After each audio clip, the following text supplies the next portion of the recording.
So Jaron Boots Ennis just took his first ever fight at 154 pounds. The opponent in question would be from Angola, Uisma Lima, and Ennis would end up stopping Lima inside 2 minutes. But before I break down the finish itself and how it happened, I want to give some context. I did make a video breaking down Ennis's last performance versus Iman Stanionis. A great performance start to finish against a world level operator in Stanionis, but what we saw last night was impressive in a completely different way.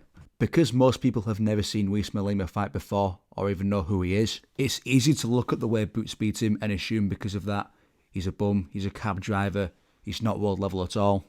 While I do believe it was a step down from Stanionis, Lima was more difficult in some ways. Boots was massive for the 147 pound division. He was far bigger, stronger and faster than Stanionis, not to mention Stanionis is also a tailor-made matchup for Boots, being a pressure fighter who squares up a lot. Uisma Lima, on the other hand, was taller than Boots and stronger than Boots. If we also look at the footage of Uisma Lima and the way he fights, his strength is his ability to walk people down. He's a pressure-based southpaw who prides himself on taking one shot to give one. Whether it was his fight versus Matavosian, Batty or Koopman, in all of those fights his strength was his durability. His ability to eat a punch, seem unfazed and continue pressuring. That's his style, that's what he does, and that's what makes him a difficult opponent and a durable opponent at that.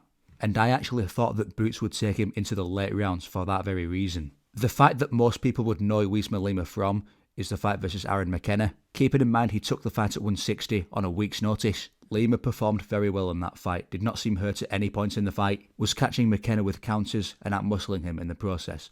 Now he did lose that fight on points, but we've learned since then from McKenna that he is a world level fighter, and there's no shame in losing a fight like that on a different weight class on short notice. Now in terms of how the actual fight played out, obviously there's not much to break down. Boots starts with the jab, as he normally does, and another thing that he always does is he's always got an eye for countering. Especially in the very beginning of a fight, he's very quick to respond to an attack. As we see here when Lima tries to close the distance and Ennis counters with a counter uppercut to the body, doing the same thing again with a straight right to the body. Boots also takes massive chances of his own, leading with a massive right hook around the guard. I'm not a big fan of the exaggerated head movement thing, simply because it will backfire against the wrong opponent. Now to look at the finishing sequence. The sequence begins with Ennis taking an exaggerated risk, loading up with a massive straight left to the body, keeping himself open in the process with his gloves down. I would normally criticise a boxer for this, but there is a purpose behind it. The straight left is exaggerated for a reason, because he knows Lima will see that and try to counter himself. But at the same time, Boots trusts his ability to counter that counter from Lima. As you can see, Lima steps back and throws a 1-2 in retaliation. In the process, Ennis sees the left coming, slips to the right, and checks Lima with a lead hook, causing an immediate effect and sending Lima backwards. Ennis follows him towards the ropes, and because Lima never really gets hurt, he doesn't try to move away or doesn't try to cover up. His immediate response is to plant his feet and to counter as he normally does in his fights, but evidently Ennis sees this coming already, doubling up with a right hook to the body and to the head, posting with the lead hand before the counter, planting a massive left hook into the chin of Lima, followed by a right hook, which sends him down. And within just 1 minute and 10 seconds, Uisma Lima is down for the first time in his professional career. From this point onwards, it's evident that Boots is simply too fast for him. So Boots can simply unload, and because Lima knows exactly what happened last time he tried to plant his feet and counter, Lima just stands there with his hands up and gets put down 2 more times, before the ref is forced to step in and Boots is declared the winner. Now I think there is an explanation as to why Boots is suddenly hitting so hard. Boots has been hitting opponents with those kinds of shots his entire career. Some opponents do take him long into the second half of fights, most notably Royman Villa, who took his best punches for 10 straight rounds. Obviously Villa did eventually get stopped, but it took a long time. And that's not a negative on Boots either. The fact he was able to finish Villa in the first place, who's very tough provably, by his fight versus Rashidi Ellis, is very impressive. Not to mention the fight versus Sergey Lipinets, where he's basically hitting Lipinets with the kitchen sink, and he doesn't go down until round 6. So why is he able to stop Uisma Lima in the first round like that? Boots has been at 147 for almost 10 years now. He would be 19 when he first fought at 147. In any division below light heavyweight, no boxer stays in the same division they were in at 19 at the age of 28. Canelo at 19 was at 147, 10 years later he's at light heavyweight at 175. Not to mention Boots is clearly undersized and drained at 147. He looks completely drained on the scales versus Stanionis. So obviously now that Boots is at 154, he does not have to cut an unhealthy amount of weight anymore. Moving up allows him to pack on more muscle, be much stronger naturally and feel better in general. So the fact that he's hitting different at 154 should not be much of a surprise. Now to turn the conversation towards the future, where does Boots go from here? Looking at the ring's top 10 rankings, in my opinion Virgil Ortiz is the best in the division right now. He is set to face Erickson Lubin in November, but I think he definitely gets through that fight. If Boots wants to wait for Ortiz to beat Lubin, then face him in 2026, that'd be a great move and probably the best move to make.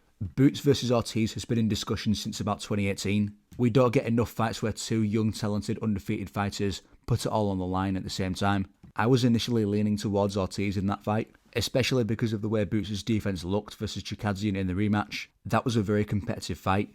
But now that we know Boots is more powerful at 154 and Ortiz's power is mostly unchanged, I do think stylistically a pressure fighter with a high guard is the best fighter for Boots to face. Now Ortiz is a very sophisticated high guard pressure fighter, he's got a very strong jab and good defense.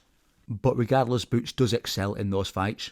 And the fact that Boachuk dropped Ortiz twice is quite concerning for his chin, especially when he's facing someone like Boots who's definitely going to catch the chin at some point in the fight. So I would pick Boots, but it is the best fight to make in the division. Sebastian Fundora is injured right now, he just pulled out of his fight versus Keith Thurman in October. I do believe it's postponed, so both Thurman and Fundora are out of the talks right now. Israel Madrimov is available, however, and I think that's a very interesting fight for Boots. I think it's much more tricky stylistically compared to Virgil Ortiz. Even though Virgil Ortiz did beat Israel Madrimov, stylistically, the issues that Karen Chikadze gave to Boots in their rematch can be replicated by Israel Madrimov in a better extent. Madrimov is better than Chikadze both defensively and offensively. He's also physically bigger, so I can see Madrimov beating him. Bakram Murtazaliev is a bit of a wild card. We don't really know where he stands in the division and how good he is. He didn't look great on his way up in previous fights versus guys like Jack Kulke. Even before that, he's got several performances where he doesn't look too good. I do get a feeling that Tim Tszyu may be simply a perfect storm for him. And Murtazaliev's defense may be too leaky to trust him to beat Boots, but it is an interesting fight. Boots cannot start taunting or putting his hands down versus Murtazaliev. Erickson Lubin is going to get stopped by Virgil Ortiz. Xander Zayas is a funny one. He's definitely not ready for a fight versus Boots. He may be at some point, but for now, no, it's too far. Brandon Adams, great performance over Sohei Boachuk, but his feet are too slow in my opinion. Jesus Ramos, very skilled boxer, but very slow hands and not much power. Abbas Barau, or Baru, however you say it, very intelligent boxer, workhorse, great conditioning activity, but naturally a pressure fighter which does fall into Boots' hands, and obviously Boachuk, same situation. Outside of those guys, there's 3 other fights in circulation. Whoever wins between Spence and Jamel Charlo definitely loses to Boots, especially Errol Spence. I think that's a bad matchup. Brian Norman Jr.'s feet are too slow in my opinion. He's more of a counter-puncher.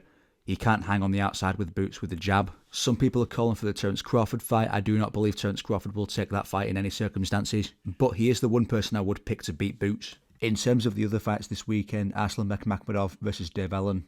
I thought Dave Allen shot the bed, to be honest. I thought he had a lot of opportunities to land on Makhmudov against the ropes, and he chose not to, mainly because of poor conditioning, I imagine. I know Allen's a funny guy and everything, but we've learned to expect this from Allen. Makhmudov is not a good boxer on the back foot, but Allen failed to capitalise and lost the decision as a result. I would love to see Makhmudov as a bounce-back fight for Anthony Joshua. I think Joshua would chin him. And anyway, that is going to do it for the video. Like and subscribe, leave a comment. Goodbye.